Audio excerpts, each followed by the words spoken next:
Ambassador Mansoor Ahmad Khan साहब हमारे साथ मौजूद हैं। पाक अफगान ताल्लुकात से मुतालिक बात कर रहे हैं। ब्रेक से पहले एम्बेसडर साहब आप जिक्र कर रहे थे कि कहीं ना कहीं कोई आइस ब्रेक होनी चाहिए, लेकिन उस आइस ब्रेक करने को भी किसी भी दो मुल्कों के दरमियान ताल्लुकातों को एतमाद साजी के इकदाम लेना पड़ते हैं। अब पाकिस्तान का एक जो 1 पॉइंट एजेंडा है क्लियरली कि अफगान तालिबान को डेमोन्स्ट्रेट करना है कि वो टीटीपी और बाकी जो पाकिस्तान मुखालिफ ग्रुप है उनके खिलाफ वो कार्रवाई करें। ये शायद अपेरेंटली कहें कि टाइम टेकिंग है, थोड़ा मुश्किल हो, लेकिन जो कदरे एक आसान उनके लिए फैसला है जो इस्तांबुल में मुज़ाकरात हुए, पाकिस्तान ने ये मुतालबा किया और बड़ा लेजिटमेट है कि तालिबान के जो अमीर है हैबतुल्लाह अखुंज़ादा वो एक फतवा जारी कर दें टीटीपी के खिलाफ के पाकिस्तान के खिलाफ हमले करना जायज नहीं है। अब इसके ऊपर भी तालिबान के जो नायब वज़ीर दाखिला हैं उन्होंने एतराज किया। उन्होंने कहा कि हमारे यहाँ जो इनफरादी लोग हैं वो तो फतवा जारी नहीं करते, और फिर दारुल अफ्ता है उनका, उसको फिर पाकिस्तान बाकायदा रिक्वेस्ट करे। फिर साथ वो ये भी कहते हैं कि ये भी गारंटी नहीं है कि हम पाकिस्तान के मुताबिक जो वो चाहता है उस तरह का फतवा जारी करें। तो आपके ख्याल में इसकी क्या वजह है? चलें एक्शन लेना टीटीपी के खिलाफ, उसकी अलग डायनामिक्स होंगी। अगर वाकई अफगान तालिबान सिंसेयर हैं तो ये फतवा इशू करना तो कोई मुश्किल काम नहीं है, तो वो क्यों ऐसा नहीं कर रहे? अगर वो कर लें तो शायद एतमाद साजी का एक बहुत बड़ा वो स्टेप हो और आइस ब्रेक भी हो जाए। जी देखें, मैं जो आपने फतवे की बात की है ना, तो मुझे फिर अगेन जिस तरह जॉइंट मॉनिटरिंग कमीशन से 10 साल पहले के वाकयात या 9 साल पहले के वाकयात याद आ गए, जब 2017-18 में पाकिस्तान अफगानिस्तान नेगोशिएशन चल रही थी, तो अफगानिस्तान की उस वक्त की हुकूमत पाकिस्तान से डिमांड कर रही थी कि वो फतवा दे के अफगानिस्तान में जिहाद जो है या अफगानिस्तान में एक इस्लामी हुकूमत के खिलाफ जो इंसर्जेंसी चल रही है वो खिलाफ इस्लाम है। तो ये उसी तरह की जो अब डिमांड को अफगानिस्तान के साथ हो रही है। आप इसको इस कॉन्टेक्स्ट में देखें, मेरा ख्याल है ये इस किस्म की जो डिमांड्स हैं शायद उस तरह से एक्सेप्ट ना हो। इनको अगर हम डिप्लोमेटिक तरीके से एड्रेस करने की कोशिश करें इन चीजों को, इन्हीं रिक्वायरमेंट्स को, तो उसमें मेरा ख्याल है बेहतर तरीका ये होगा कि जिस तरह पाकिस्तान इस वक्त 3 फ्रंट्स पे कोशिश। इजाजत दें, मैं सिर्फ एक इंटरवेंशन अगर करना चाहूं। बिल्कुल आप वो ठीक कह रहे हैं, और फिर शायद पाकिस्तान के उलमा की तरफ से इस तरह का कोई कलेक्टिव बयान भी आया था। आप नहीं समझते कि बुनियादी एक फर्क यह था क्योंकि अफगान तालिबान पाकिस्तान में तो कोई अमीरुल मोमिनीन नहीं था, उसके ऊपर तो किसी के ऊपर बैत तो नहीं कर रखी थी। इस केस के अंदर डोंट यू थिंक कि बड़ी लेजिटिमेट डिमांड है, क्योंकि टीटीपी और बाकी जो ग्रुप हैं उन्होंने तो तालिबान के अमीर के ऊपर बैत कर रखी है।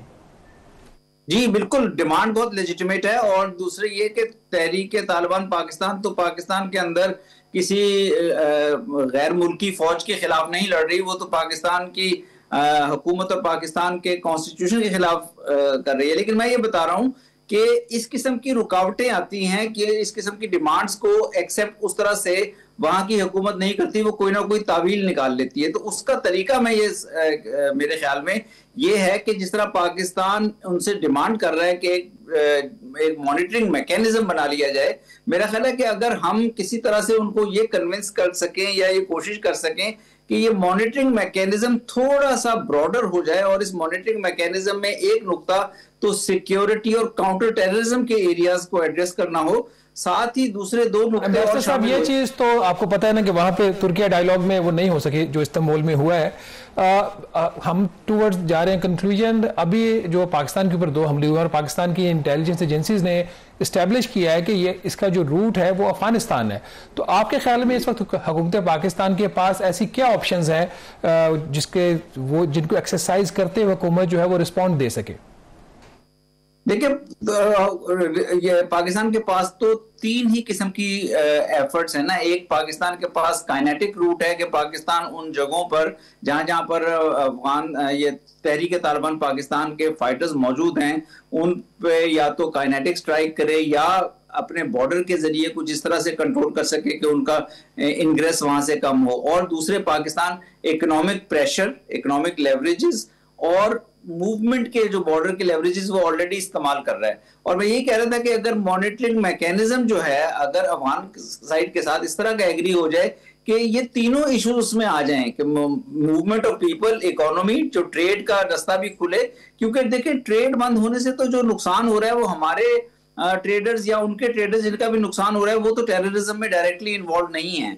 टेररिज्म में तो एक ग्रुप इन्वॉल्व है, और उस ग्रुप ने अगर किसी सिचुएशन को यरगमाल बनाया हुआ है या किसी सिचुएशन को इस्तेमाल कर रहा है, तो हमें भी ये कोशिश करनी चाहिए कि हम किसी तरह से उस का कोई ऐसा मुतबादिल रास्ता फराहम करें अफगान हुकूमत को, ताकि हमारा अफगान हुकूमत से किसी तरह से चैनल ऑफ कम्युनिकेशन खुले। ये एक्शंस फाइनली अफगान हुकूमत के थ्रू ही होंगे, कोई और इसके अलावा रास्ता नहीं होगा। तो मेरा ख्याल है कि एक ऐसा चैनल होना जरूरी है अफगान हुकूमत के साथ जिसमें सिक्योरिटी, मूवमेंट ऑफ पीपल और जो ट्रेड और ट्रांजिट के ऊपर बातचीत हो सके, और उसमें फिर पाकिस्तान प्रेशर भी उनके ऊपर एक्सर्ट करे, लेकिन साथ कुछ ना कुछ उनको कंसेशंस भी देनी पड़ेंगी ताकि गिव एंड टेक के जरिए इस मसले को हल किया जाए। अगर वो टीटीपी के खिलाफ एक्शन लेने पे राजी हों, अगर वो टीटीपी के खिलाफ एक्शन लेने पे बिल्कुल राजी ही नहीं होते, तो फिर ये मेरा ख्याल है अफगान साइड को भी समझना होगा कि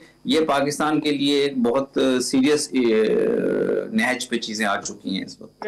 एम्बेसडर मंसूर अहमद खान साहब, बहुत कॉम्प्लिकेटेड इशू है और जो बातें की बिल्कुल आप ठीक कह रहे हैं, बट शायद इस मौके के ये कोई मौजज़ा ही होगा अगर डिप्लोमेसी कामयाब हो जाए। जो अफगान तालिबान है वो मेरे ख्याल में टीटीपी के खिलाफ एक्शन तो बिल्कुल लेना नहीं चाह रहे, वो उसको एक सियासी मसला भी समझते हैं कि शायद इनका कोई सियासी ऑब्जेक्टिव है टीटीपी का, लेकिन पाकिस्तान तो बड़ा क्लियर है कोई उनका सियासी ऑब्जेक्टिव नहीं है, क्योंकि पाकिस्तान अपनी जो टेरिटरी है उसका 1 इंच भी इन दहशतगर्दों के सामने सरेंडर तो नहीं कर सकता। तो मेरे ख्याल में काफी कॉम्प्लिकेटेड सिचुएशन है। लेट्स होप कि सैनिटी प्रिवेल्स, अफगान तालिबान को समझ आए कि पाकिस्तान के साथ ताल्लुकात बिगाड़ के शायद ना वो अपने मुल्क में डेवलपमेंट के ऊपर फोकस कर सकते हैं और ना ही उनकी जो सर्वाइवल है वो फिर उनकी कोई इतनी लॉन्ग टर्म हो सकती है। प्रोग्राम द रिव्यू से इतना ही।